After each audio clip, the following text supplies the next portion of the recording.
Welcome back to the Convince Me podcast, where we're on a mission to convince you to step outside of your gaming comfort zone and try something new. Let's get to convincing. As you may recall, last week's episode was our impromptu Claire Obscure Expedition 33 episode because I just wouldn't shut the hell up about it. And And it he's just needed to happen. And as of this moment of recording, I believe I beat the game 3 days ago and have yes. already started New Game Plus. Long story short, go back and listen to the episode, but it's now that I've finished it, I can comfortably say that it's in the conversation of my favorite game of all time. Ryan's he's still learning. He's I'm recently figured out how much more game there There's is so much once you more. start Act 3.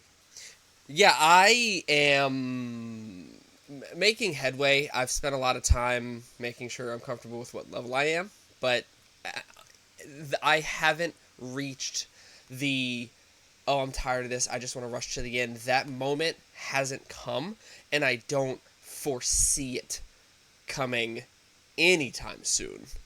So, I, but I can this comfortably tell you it won't. This is not a Claire Obscure episode part 2. That's not what this No, it is is. not. It's a No, we're regular back to our episode. regularly scheduled programming. My game for this week is Cris Tales by Dreams Uncorporated. Ryan's game for the week, Sakuna of Rice and Ruin by Edelweiss. Uh, those who may or may not remember from a couple weeks ago, we seemed pretty high on these games as far as our initial conversations, but we'll find out in just a little bit if that holds up. Yeah, but it's Darren. How you been holding up, man? How's You things know, going? man, You know, things are going. you You know how it is. you Just want to living ruin the dream, baby. you want to Living the ruin that dream. with our You question of might the as week. well. I mean, With our but at question, least with our question of the week, it's by choice, right? it is. It is by choice. It's not life taking that choice away. Our question of the week is: what is the darkest game you've ever played content-wise? So, what I Right take after from we that, talked about this not being a Claire Obscure episode. Got it. Claire Obscure fits everything, every topic. It does. But when I thought of this question, there was really one game that shot into my head, and I can promise you, not many people listening are gonna have any idea what it is, or even the series. Even though I believe there's a third one on the way, and it is a I believe the JRPG. same is going to be true for me, to be honest with you. I don't suspect it's a game many people have heard of. So, some of the ideas that were mulling in my brain are like Last of Us, right? Last of Us, Hmm. especially specifically too, has some very dark moments. You Hmm. have Lost Odyssey, some of the stories that you can read while going through that game of the main character's memories, and there are definitely games that I've played that could absolutely be an answer for this question, but the one that immediately pops into my head is called Death's End Request 2. And I know, it's a very Japanese title. It rivals Infinite Undiscovery. But basically, the opening scene, it's a visual novel. For all intents and purposes, similar to visual novel.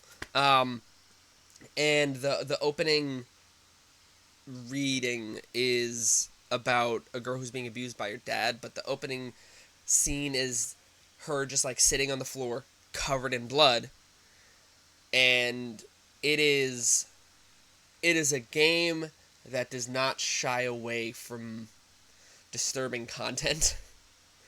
And there are some games that have made me go, "Oh, I don't like how that make me feels." Last of Us 2, for example, for those who know.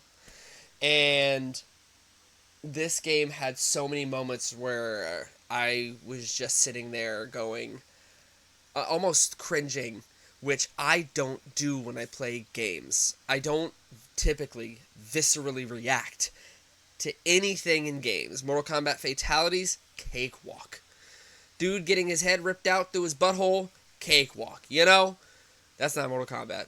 I don't know what that is, but this game had moments where I was just like, because all the deaths are awful because characters die by your choices that you make, and all of the characters in the game are I can't remember, but I believe for the most part, like women and girls that just get clapped throughout the game, and it has some horrendous stuff in it.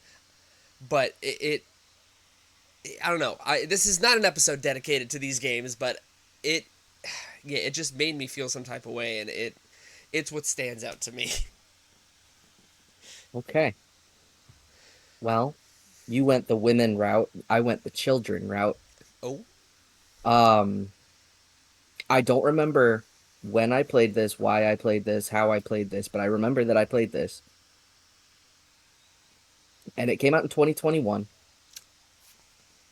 It is a game called Fuga Melodies of Steel. you played it?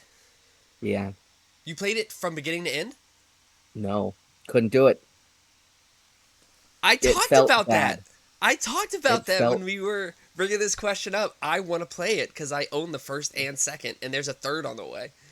yeah. So, for those unaware, it's it's a strategy RPG, tactical RPG, where you're in this war-torn land, long and short. Um, Empire gets attacked, and these kids board this giant tank called a Tyrannus, and the Tyrannus Oh, dude.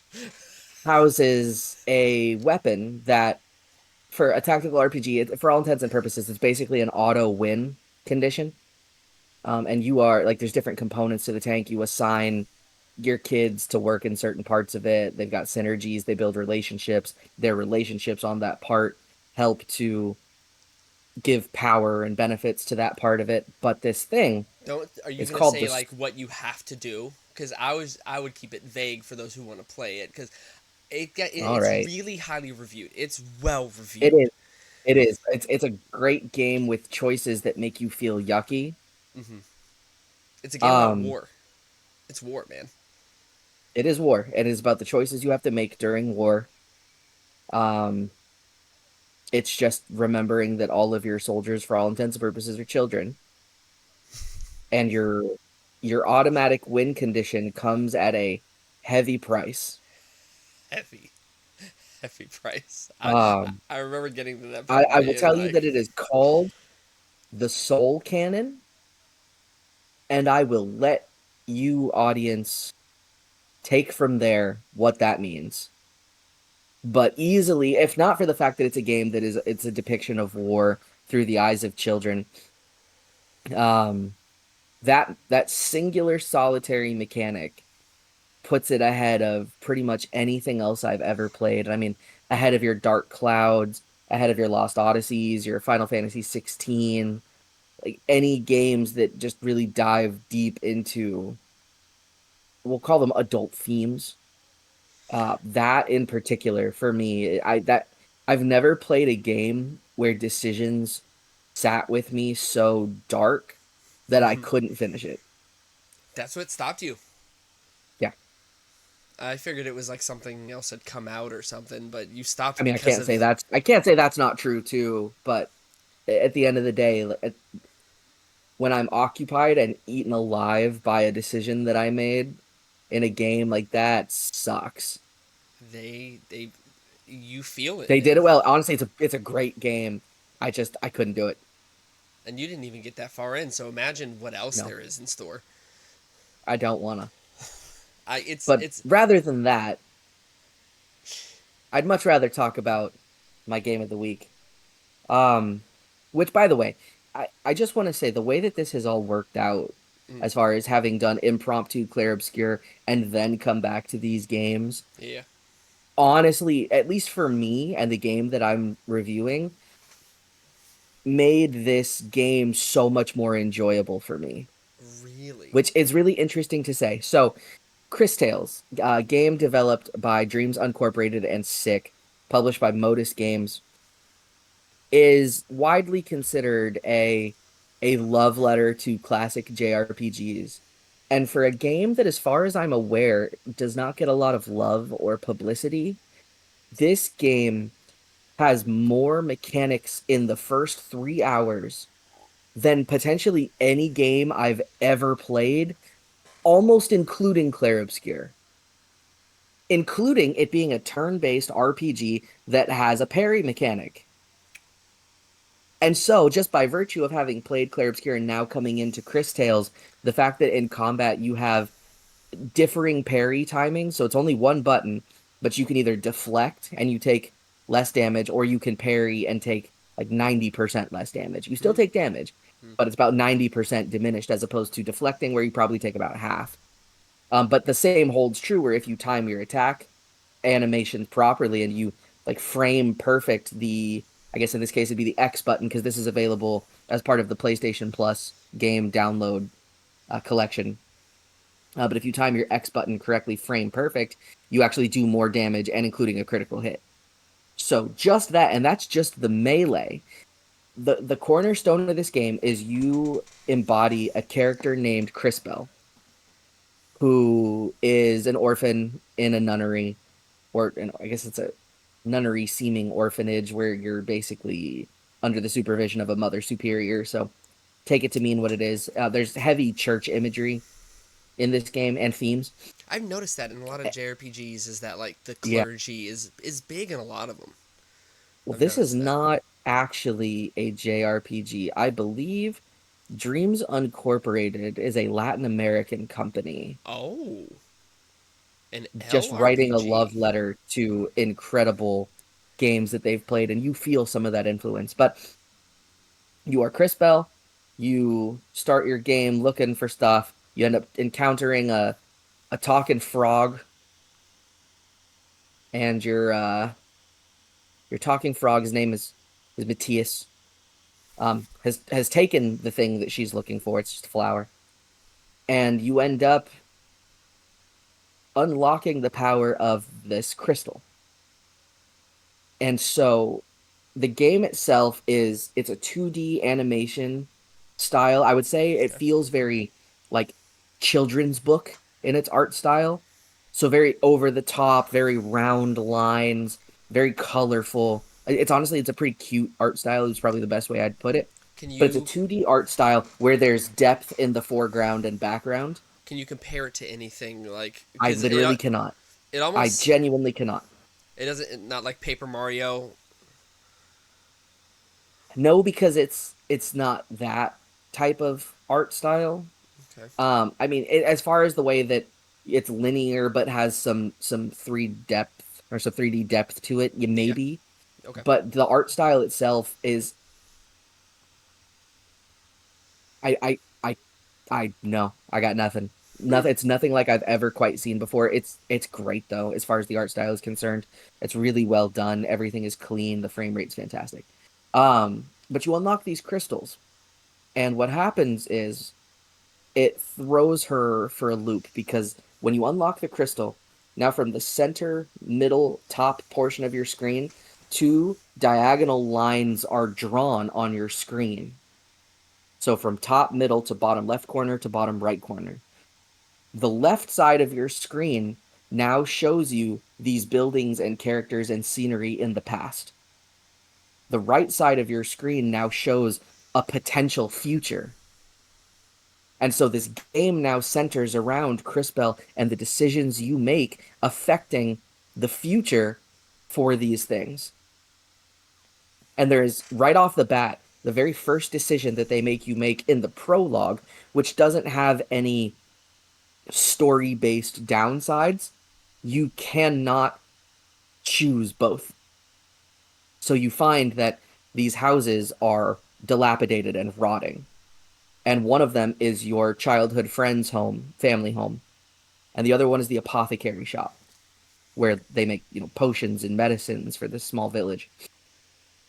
And you go and collect something called a glow fruit, which is how they introduce you to this mechanic. And Matthias can actually hop into the past and future to like collect items from the future or plant things in the past so that they're there for you right now.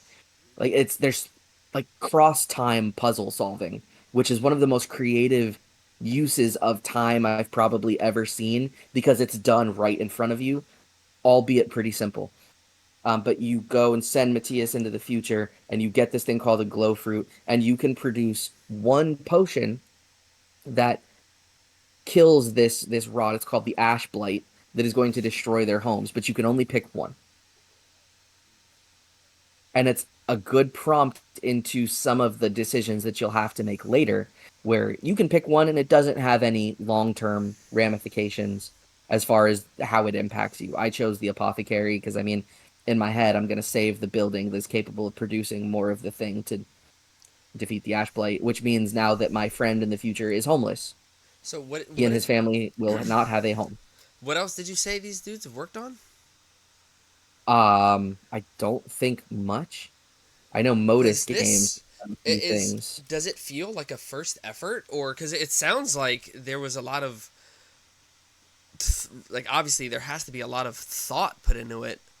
I no, There was a lot of thought put into it for sure. so they've made Um, Hamrick, our which titles, something called Lunar Lander Beyond, Story Warriors, Fairy Tales, Cris Tales, Heinrich, and that is it. that's it. Wow. And I have honestly not heard of any of those other titles. No, me neither. And that's obviously that's the developer, the publisher. I'm sure Modus Games has published other things. Yeah, keep And going. I'm they gonna. are a Colombian indie game studio. That's fantastic. Although It's when I it's incredible. Um, so oh then, okay so these past and future mechanics carry on into combat as well, and you gain the ability to the combat itself is similar to how Indivisible was, where your party is in the middle of the screen yeah and you can interact with something on the left side of the screen or the right side of the screen. On the left side of the screen, you gain the ability to send those enemies into the past. The right side of the screen, you can send them into the future. So in this case, if you have something on the left side and they're an adult, if you send them into the past, now they become the child version of this enemy, which usually means they don't hit as hard and they take more damage. yeah naturally. If they're on the right side of the screen and they're adult, you send them into becoming an older adult where they may take more damage, but if they're a caster, that age comes with knowledge and they might hit you harder. But from right off the bat, that now introduces you to the ability to apply poison. The second party member that you get, you're able to poison people. If you poison them in the past, when they come into the present, the way that it interacts is if you poison them right away, they take the maximum amount of that poison damage relative to the full length of what the damage over time would be. So you can just chunk somebody's health by bringing them back into the past, or you plant something that when you bring them from the past into the future, if there's multiple enemies on that side, by bringing them back into the future, now all of them are poisoned. You're making my brain hurt. Oh, dude, it's so deep. Another character has the ability to cast a water magic. If you cast water magic on a heavily armored enemy and send them to the future, their armor rusts Oh my and their gosh. defense decreases, so they take more physical damage. But then they're also considered the soaked condition, which means they will take more damage from lightning magic, which is his next spell that he learns. And so, like, the combat synergy creativity that you get by being able to send things into the past and the future is honestly brilliant. And And then you couple that with there's an active parry timing mechanic that is also active crit mechanic. And then you couple that with the storytelling and the ability to solve puzzles by moving things into the past and future. And you come up with a game that is so genuinely creative that when I first played it, I was playing it in the shadows of Clair Obscur and Oblivion coming out. Right. So I just kind of messed around with it. I didn't really get that much. After playing and beating Clair Obscur and then going right into this, I was honestly able to appreciate these systems so much more because of how deep such a simple looking game is. that's what it is, man. If you make And your that doesn't even get me started on the music. uh oh Now, we're not comparing this actively to Clair Obscur, but to like your classic 2D JRPGs where every screen has a different feeling theme to it. This is right up among the good ones. right? Every new area that you go to, the music is distinct and different and appropriate thematically to where you are. Very similar, honestly, in style and composition to, again, Indivisible's soundtrack. Okay. But the art style is honestly just something that it's possible this art style exists in other titles. I have never played anything that does it. And so for me, it's really interesting. And again, I come back to it, just the time mechanic to it from, past, present, and future is so interesting of a way to go about doing things where every decision you make has a plus and a minus because if you make that decision, it is beneficial immediately for what you're doing, but it might come at the expense of something else. And they even tell you that when you get to your first big city, by doing the side quests, you dramatically affect the future of that city, including if you don't do them. Oh, so So it if you like leave. encourages you to do every side quest, which it actively tracks for you, which is nice. But it encourages you to do every side quest and tells you outright that the decisions that you make in those side quests will play a huge role for this city later in the game. Do you think that these choices affect ending or just like world state or both? I have no idea. It is entirely possible it's both. Okay. It's possible that, and I know that this isn't the case because I looked it up after the fact, but saving the apothecary in your starting town, I could have easily seen it as giving you a discount later, right? But there are some that you may persuade this person not to even be a merchant later in the game, and then you miss out on great items. How's the writing? Like how is the obviously it sounds like the combat is diegetic built into the world, but Unfortunately, oh. I will say this, it is random battles, So how are you fully navigating random. the world in the 2D space and then it just happens sometimes? So your world map, you do have like the overarching world map, right? I'd never encountered combat on the world map. But in your dungeon screens, it just happens sometimes. It's possible that you get things later on that decrease your encounter rate. I don't know why you would, because the combat itself is, for as simple as it is, it really makes you think about what you're fighting. I like combat that is puzzle based. It really honestly is. It Yeah. is, and not even that. It's puzzle based, but it's also if you are trying to poison someone and then send them to the future, well, if you send them to the future too early because you got ahead of yourself and that's just how the turn order fell, you can't. You won't get the benefits of like if you were trying to for an armored enemy rust their armor and you Yeah. send them to the future and then hit them with armor, well, it's not going to happen. So you have to think about the So order then you of have to doing waste a things. turn bringing them back to the present and Right. then using it and then spend another turn to get them out there. And by then, some of these enemies hit pretty hard. So can you is what does the leveling look like? Are you getting new abilities just on level? Are you getting You do. like stat ups? Like what is how does that work for you, for the player? It is skills based on levels at predetermined levels. So you can actually go into your skill screen and see which levels you're going to get skills, but you cannot see what the skills are and you cannot see what they will do. You simply Cuz know what level that these characters will get skills. are there customization options for anything or is it like it's pretty I haven't set? gotten, I didn't get that far. There are equipment, and none of the equipment that you get is the weapon. So it seems like the weapon is fixed, but there Mm, is the ability to upgrade the weapon to do more damage and add more stats. okay. So leveling up, it's pretty much like once you reach this level, you're getting this. You're gonna get these Yep. things at these levels, and Yep. okay, And you never have to choose what skills you have, you just have all of them. that's good. That's good. Yes. Okay. So in that way, it feels like a classic JRPG How where is the you get more skills as you level up. although you say classic JRPG, you had classes in Final Fantasy, but I get what you're saying. Yeah. It's Um, not so it's not that kind where there's classes. In this case, it's each character has its own thing. yeah, sure, makes sense. And how is the writing? How like what did you think of the characters you met and their interactions? Like, did you care about anybody you met?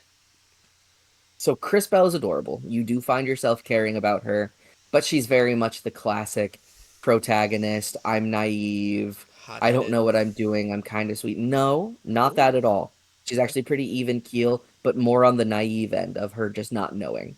Mm, Um, the hothead is another person who comes into your party who I'm sure is going to mellow out. Um, you have your obligatory time mage who looks like a boy, but you have no idea how old he is and super snarky. Um, it's kind of tropey in terms of I its was character gonna ask. designs. However, I believe that is intentional.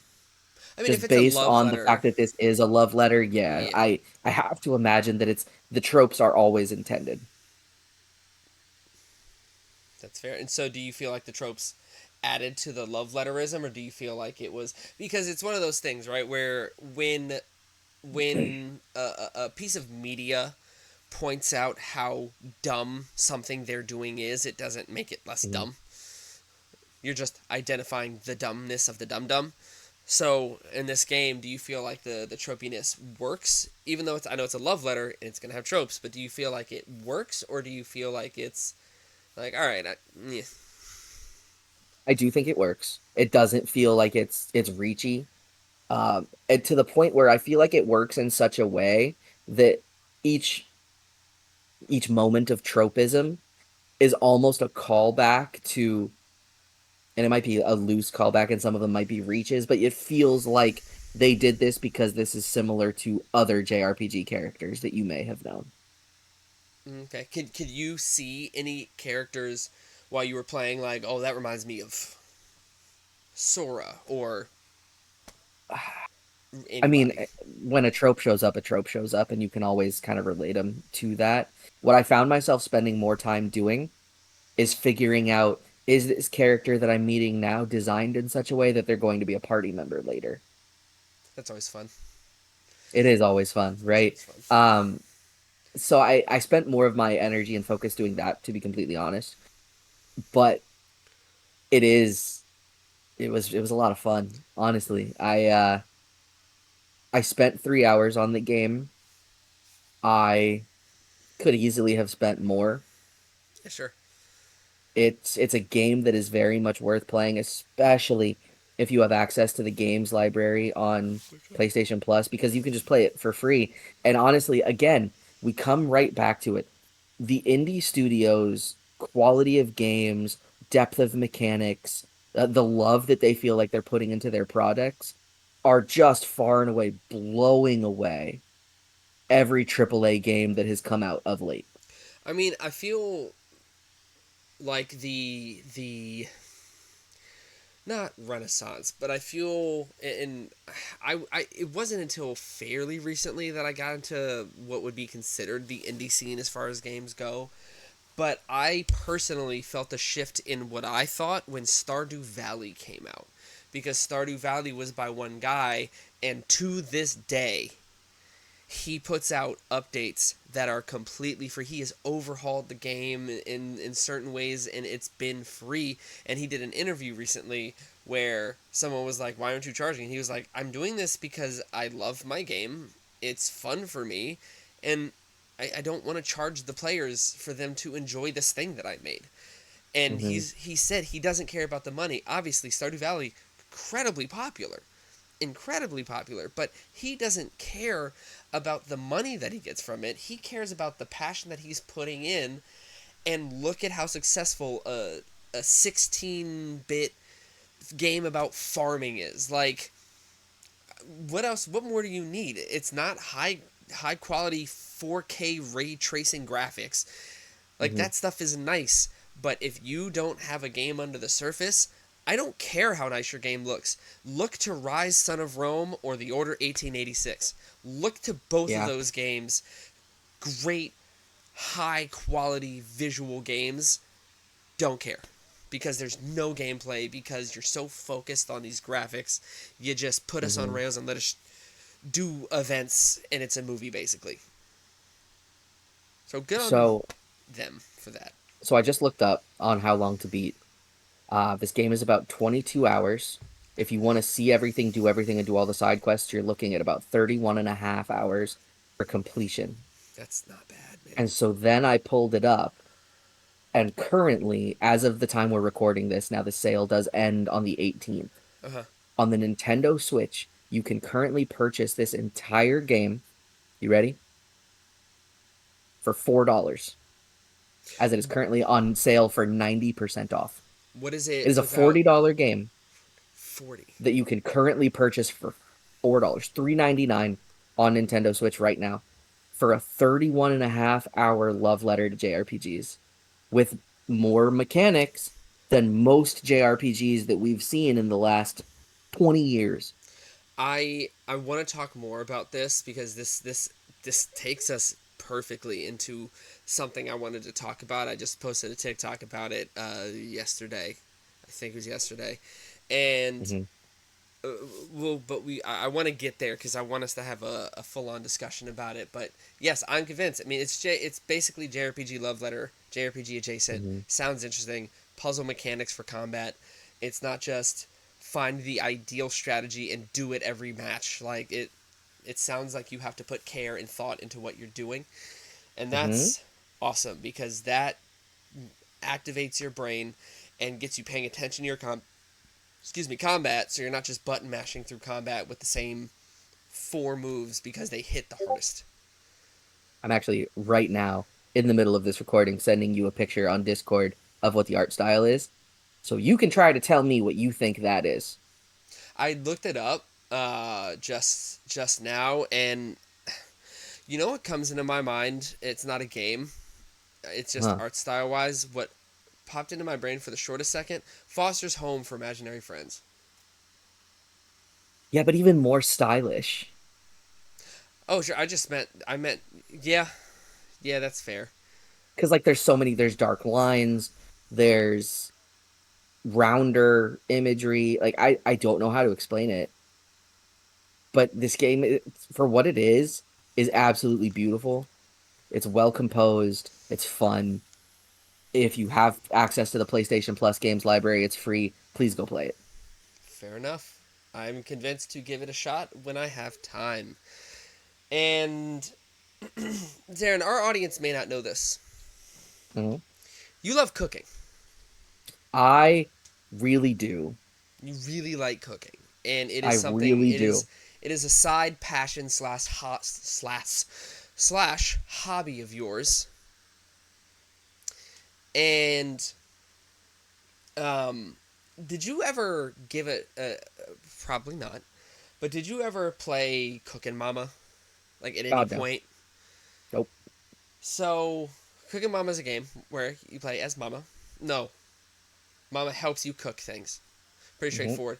But when you play Breath of the Wild or really any game with cooking, it's just like throw ingredient, you get this object. Throw in Hmm. apple, meat, and banana, and you get a kebab, like whatever, right? It's just throw ingredients in pot, you get item, which is fine. You know what the best cooking game or cooking mini game I've played to date actually is? Infinite Undiscovery. No, Oh, because that's the same thing where you just have ingredients and then hope that the sure. the dice roll works out for you. No, it was Pokemon Diamond and Pearl, I believe, making poffins because you had to actually like stir it at a certain speed on the DS screen, and you had to do otherwise it would burn if you spilled it, or if you stirred too fast it would spill and it would affect the quality of the product you created. So to this day for me, that's still probably the best cooking mini game that I've ever played where that's not actually the core mechanic of the game. So, Sakuna of Rice and Ruin is a game where you play as the harvest god, Sakuna. The game begins with a group of people, humans, walking along a bridge to the lofty realm, the heavens. And on the way, Sakuna comes out from this event that's happening. She's intoxicated, kicks a guy off a bridge, and is very rambunctious, loud, obnoxious, and she tells the group that she's at a banquet And so the group follows her, and chaos erupts because humans aren't supposed to be in the lofty realm. So they get back, and these humans have been traveling, and they're hungry, looking for food. So they go in this place, and they start taking food, and their vases sitting around, they fall, they break. The gods are like, why are there humans here? And so Sakuna is, like I said, the harvest god, and every so often, the gods have to give up offering to this higher being. And Sakuna is just sitting back, kicking back, and thinking to herself, "Hey, I have tons of rice. That's her offering. She's the harvest god." And so she kicks back. She's like, I don't ever have to worry about this because I have an infinite amount of rice. So because she doesn't have to make anything to offer to her god, she's lazy, she's ungrateful. And as these humans are exploring, they get into her rice collection. And she goes in, kicks them out, and a flame falls into the stores of her rice. Whole thing goes up. All rice gone. So she has nothing to offer. Her store is destroyed. And as penance for this chaos that erupted, because she left this banquet she shouldn't have, and then she led these humans back to this banquet where they're not supposed to be. So she has to go to the Isle of Demons and help the goddess claim that area for her own. And Sakuna is very lazy. Doesn't really do things for herself, because you find out that the stores of rice are actually, she got it from her parents, and is basically a nepo baby who has all this rice that she can offer that she didn't really have to work for. So she has to travel to this mountain, her parents' home, as a base of operations, and upon getting there, you realize you're gonna have to eat. So your parents' house is on a plot of land that has a farm, and the art style is it's very storybooky, not in the same way that Cris Tales is, but very, like, you feel like you're looking at Japanese theater in that it's like when you watch a movie that is telling an old Japanese legend, and they have like images, drawings that appear on screen. You can see like the almost look like someone drew it with a paintbrush and ink. And so you explore this area, and the people, the humans, traveled with you. And one of the guys teaches you how to make rice. I believe you get to a point where you can make other grains, but the one that I got to was rice. And let me tell you something, the steps of growing, you have to do the steps to grow rice. You don't plant seed, wait for rice, harvest rice, here's rice. You have to go through the process down to the point where you have to fill the plot of land up with water, and make sure you're not filling it too high with water. You have to drain the water at the right time. You have to manually plant all the seeds. You get skills as you're planting that make things easier. One of the things you get as you're planting the rice seeds is you get a grid that appears, because the first time you plant, you just have to manually just hope you're placing them, because the distance of the rice seeds matters for how your crop grows. If your plants are too close, they won't grow as well. If they're too far apart, they won't grow as well. So one of the abilities you get is a grid that appears that helps you determine how far your rice seeds need to be. You get tilling skills to be able to till better, because you have to till the field after you've harvested all your seeds. And so while this is happening, while you're waiting for your crops to grow, because you have to wait multiple days before you can harvest the rice and do all the things necessary. So you go around this open world map. It's not open world. This world map that is, you select your location, go to the location, you're in the location. That's the map. And so once you're there, it becomes a 2D physics based combat platformer. So it's 2D. You start with a grappling hook. Remember how last week when we talked about Clair Obscura, we were like, what games can you think of where you start with a grappling hook? You start with one here because your grappling hook is your raiment, your robe, that she shoots out and pulls herself around. And when I say physics based, there are hazards on the map like spikes and other enemies. And if you do a combo, light attack with X, heavy attack with Y, you can knock the enemies back into each other and cause cascading damage, or you can knock them into their spiky rocks and deal damage to them. And so you go around these maps, you harvest ore and wood and different foods, because not only do you use your rice to survive through the winter, you also get to a point where you can have one of the humans that traveled with you cook a meal that gives you different buffs, like higher health, higher damage, and you literally make a menu based on the things that you have. So you choose an entree, a side dish, an appetizer, a dessert, a drink, and as long as you have the items from your 2D platforming combat, you can make these things that give you buffs. So you get to choose the things that you make. You get to make your menu, which I know that sounds awesome for you. And it's, trust me, the food looks great. And what happens at the end of the day is you sit down. Whenever you've gone to a certain amount of places, the humans in Sakuna will have a moment of basically world building and bond building, because Sakuna is spoiled.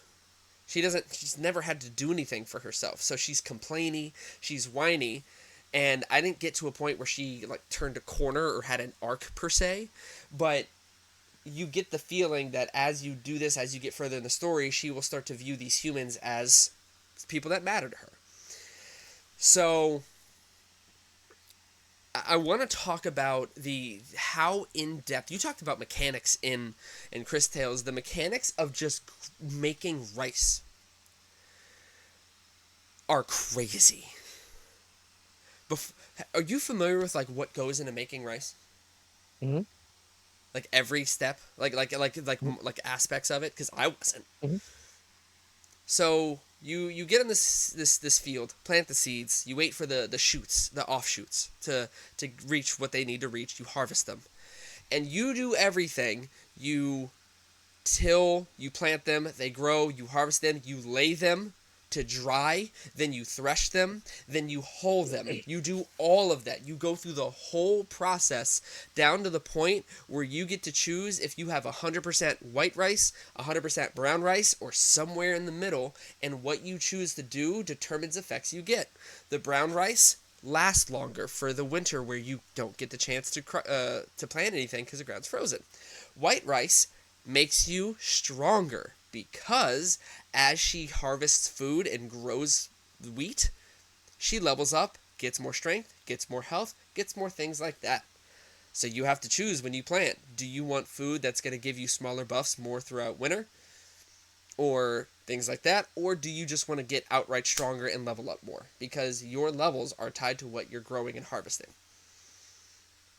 And when I say in depth, I mean the amount of sunlight that they get, the temperature of the area, how much rainfall there was, all of that determines what kind of yield you get, to the point where you can scoop poop and you can turn it into compost that you then put in your field, that determines the toxicity level, that determines how much health the crops grow. You determine how good your yield is, and you have full control over how to do it.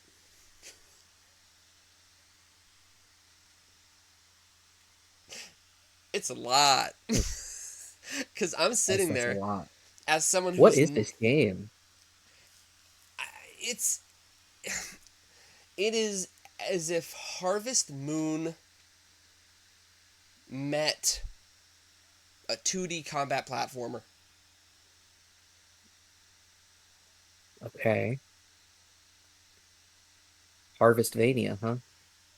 Yeah, it's Harvestvania. It's a Huh. Harvestvania. because as you go through, there are routes that that you can absolutely miss. You get treasures, you get equipment. So there's one-handed and two-handed. You can get masks that give you different things. When you can find items to have one of your humans make a forge, and if you bring them the items, they'll make you new weapons, and those weapons can have awakened abilities. So one of the masks that I used dinged whenever there was treasure nearby on a map.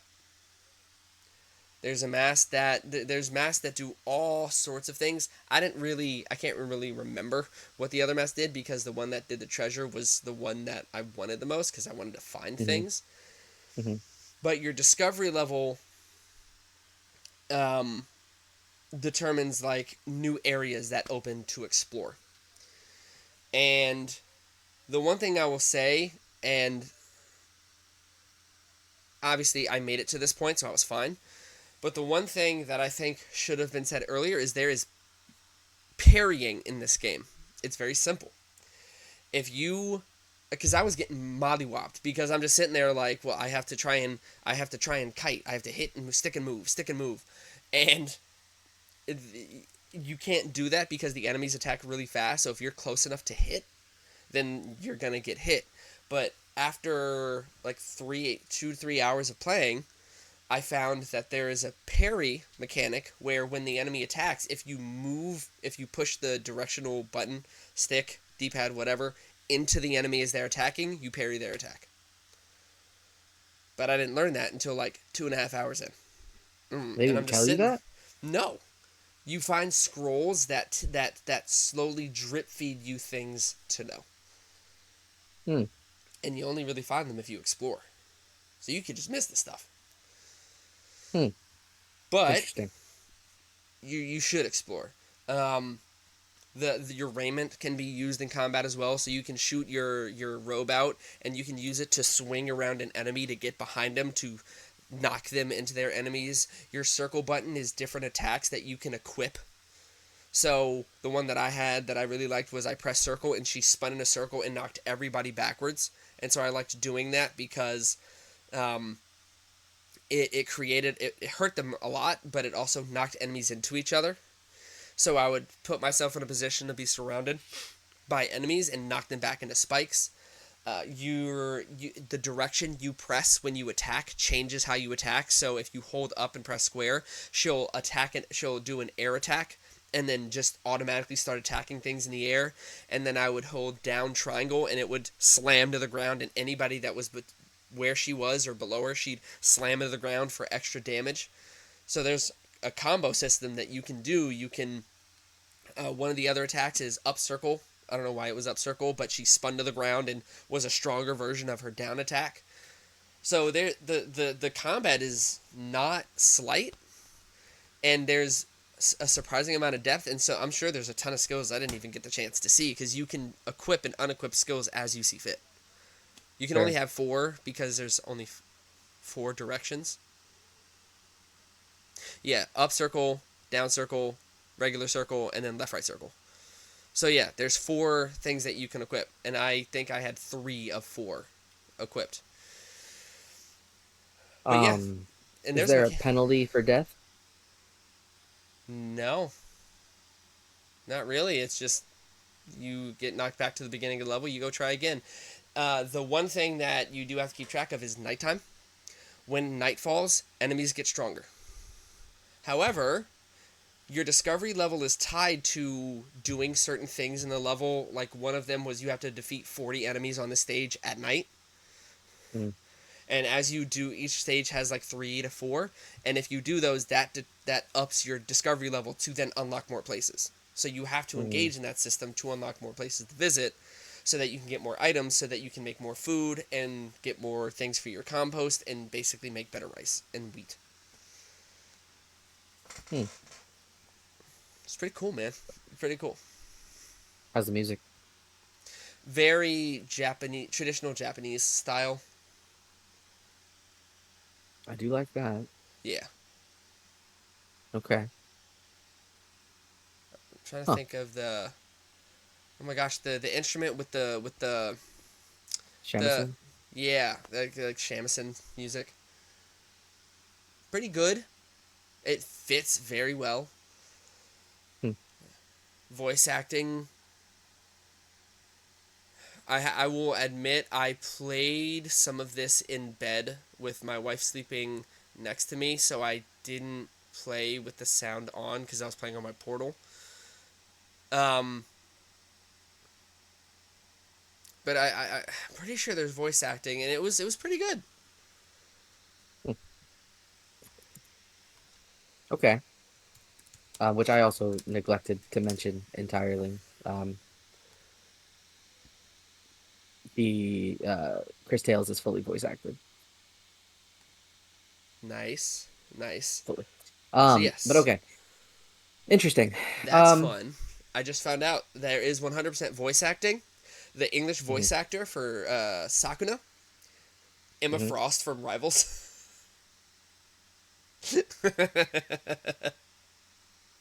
So, for those who don't know, Darren and I love nerding out about voice acting, and Yes, something we love doing is seeing what else voice actors we hear have been in so that we can connect yes, them and just geek out and be like, "Oh my gosh, so and so is this person." Like Overhaul's voice actor is in freaking everything. Um so just yeah, if we ever make those connections, which I wouldn't mind making that a segment of like connecting voice actors from this game to other things we've played. Did you find something? You're making a face. uh-huh. What'd you find? Um, so the voice of Chris Bell Okay. in Chris Tales Okay. is the Avatar voice in Xenoblade Chronicles X. I need to play it. I Yeah, need to play it. among other things. The name is very familiar. Kira Buckland, Hmm. Is there lots of video Japanese games. voice acting in the game? I did not look, Okay. to be Oh, completely honest with you. Sakuna voices Kasumi from P5 and Fubuki from One Punch Man. Oh wow. In English, which I don't play or I don't watch. But Mm-hmm. Mm-hmm. she did additional voices in Seven Rebirth. You've played Grand Blue Fantasy versus Rising, correct? I do own it, and I'm playing it for a D&D campaign I'm running. But yes, I know some of the characters. Are you familiar with the name Lyria?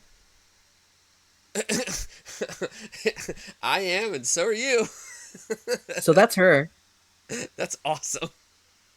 She's also the voice of Sprigatito in the English Pokemon Horizons, which is all I need to know. Oh my Oh, God, Sprigatito.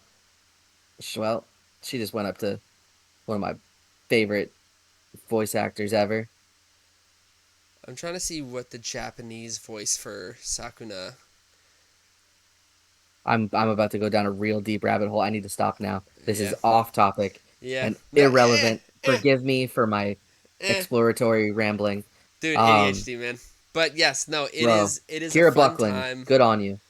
It is a fun time. I do recommend if you're looking for something where all the mechanics tie together well.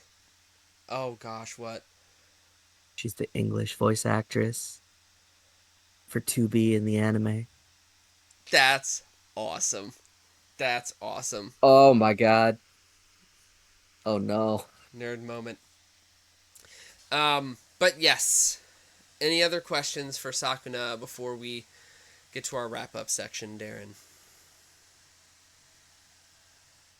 No, I this game sounds like a lot to be completely fair, but I it doesn't sound like so much a lot that I'm worried that it would potentially become unfun unless it did, and then of course you just stop playing. So I very well would say I'm convinced. Yeah. Um, but speaking of things, let Oh me yes, we see. do that. We speak of things frequently, in uh, fact.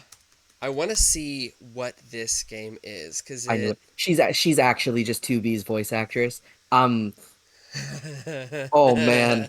Okay. That's so good. All right, so this game is $30 for the Switch, and that brings me to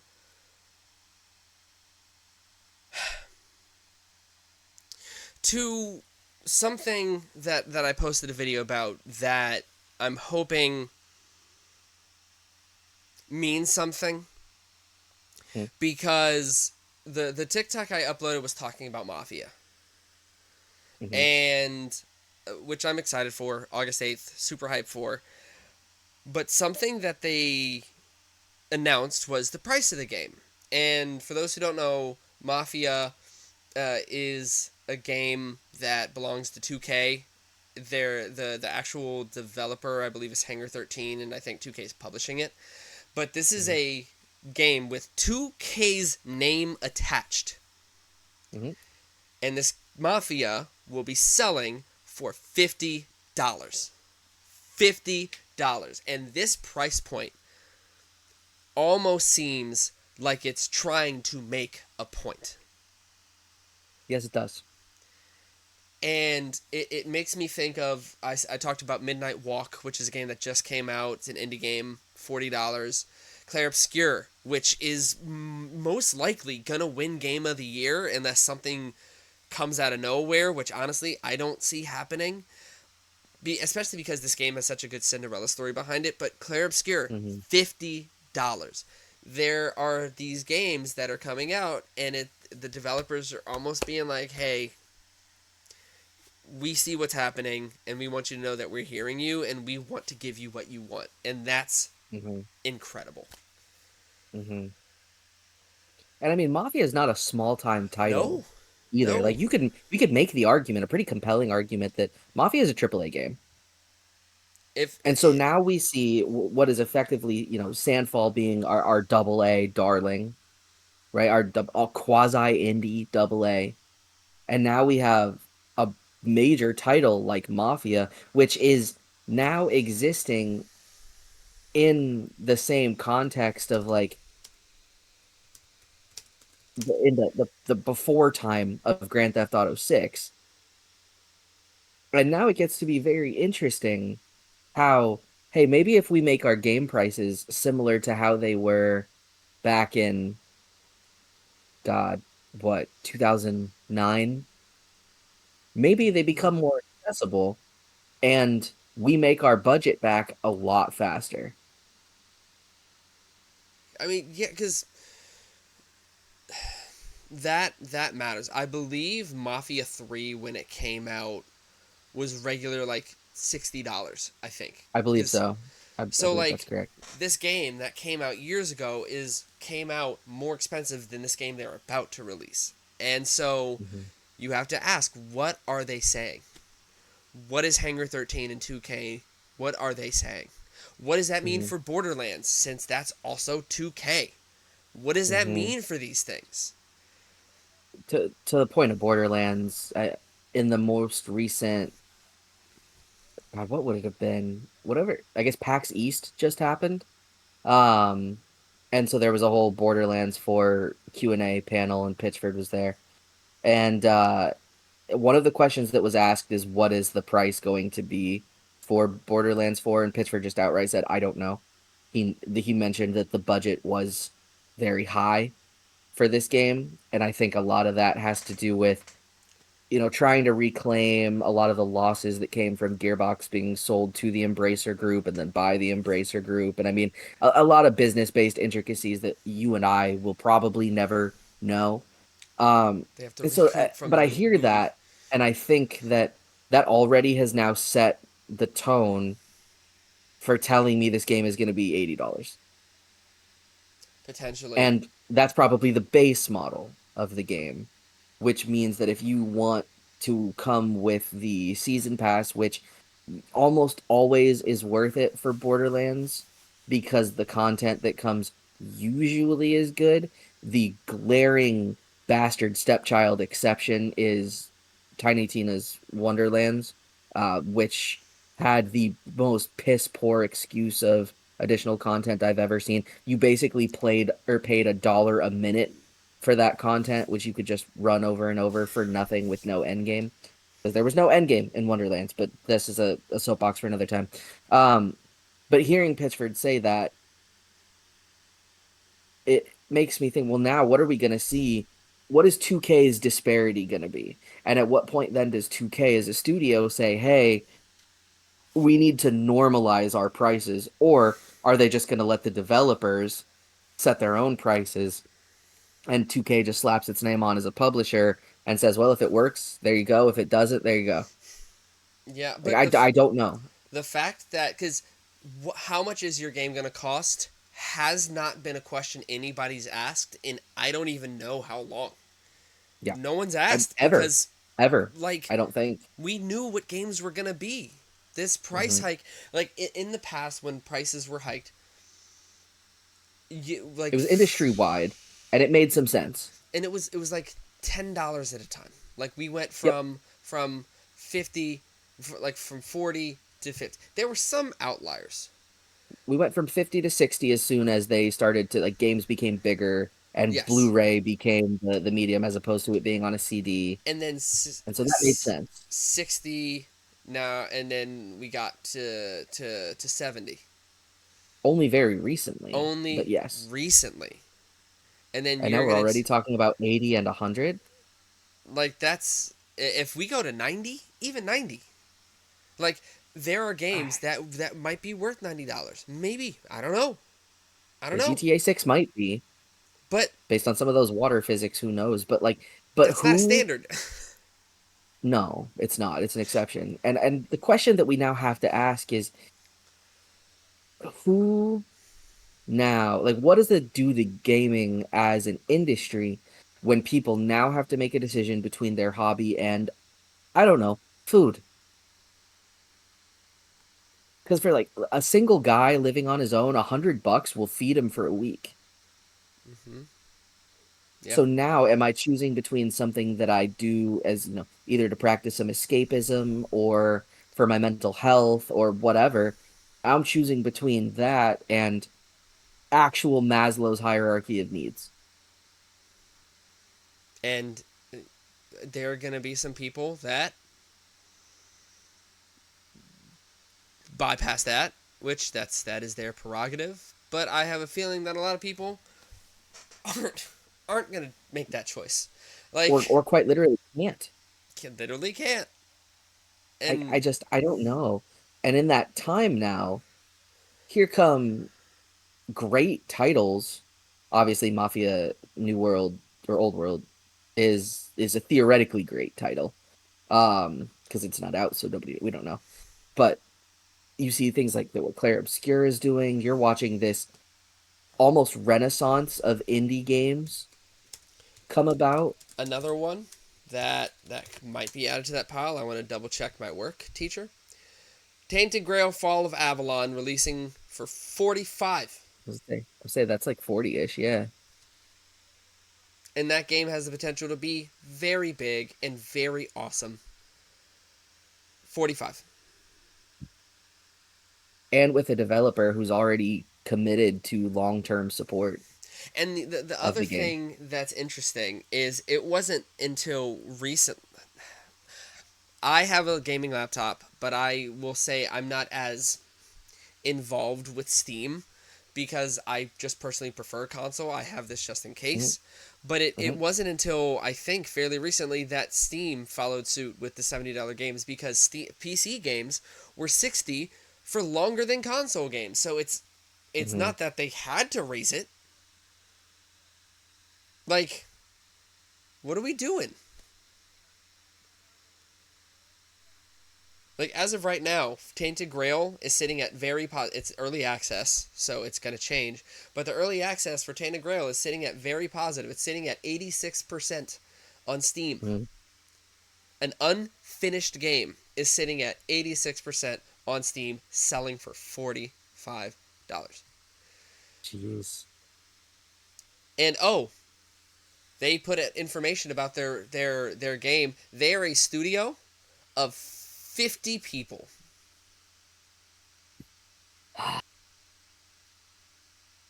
when you have Stardew Valley, one of the most successful games made by one guy, I feel like developers, and granted, this is coming from people who have no insight into the industry, None.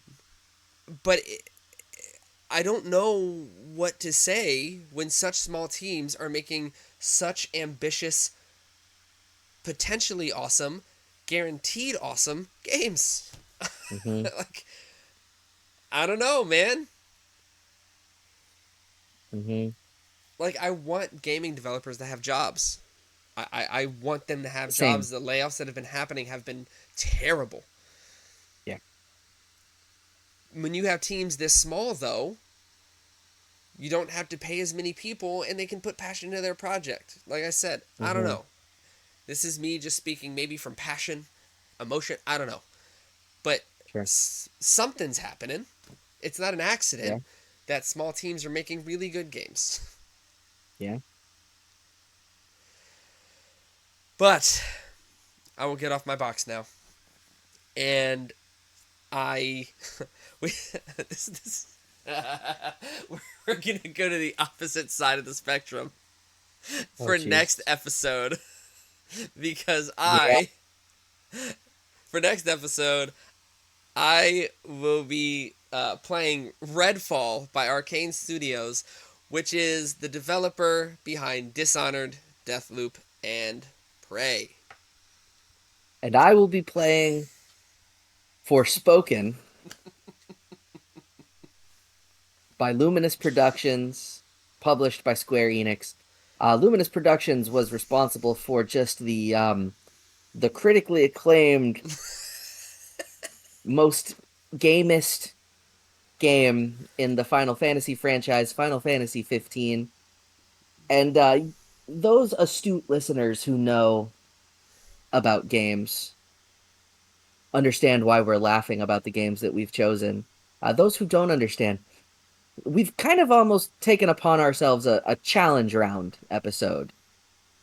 And what we want to see is we've chosen two games that are pretty well hated Yeah, upon launch, widely considered flops, games that just were barely worth the discs that they were printed on.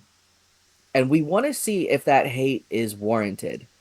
granted, we have not touched these, so Nope. this These are new experiences for the both of us. what we are saying about these games is what the gaming landscape has said Yes. about them. They, Yes, the what they have said. yes. Although And so we will see. the hate has been pretty universal for both of these things across the board. Yeah? So we'll see Yeah, that's a fact. if we can convince each other to even give them a shot. But we'll see how that turns out next time. And with that said, thank you for listening. Please join us. I haven't done anything on the Reddit in a while just because it was an extra step to do and no one was not many people were responding. I do want to get back on that.